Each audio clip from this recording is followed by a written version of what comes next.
సంక్రాంతి పండుగ దృష్ట్యా శనివారం ప్రయాణికులతో నిజామాబాద్ జిల్లా బోధన్ బస్టాండ్ ప్రయాణ ప్రాంగణం రద్దీగా మారింది.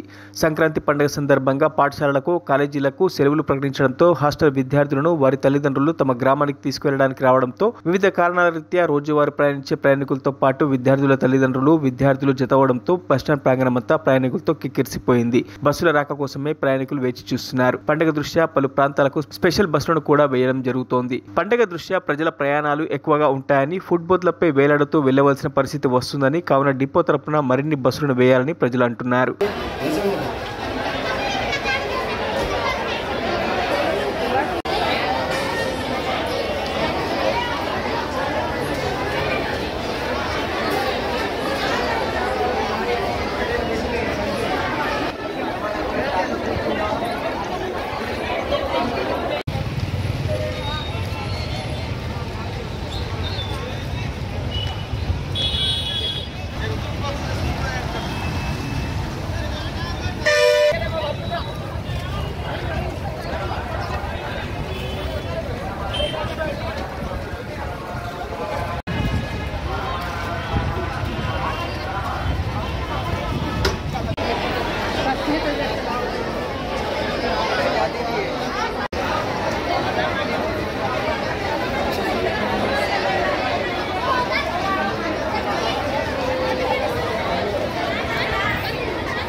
మరిన్ని అప్డేట్స్ కోసం మా ఛానల్ని సబ్స్క్రైబ్ చేయండి.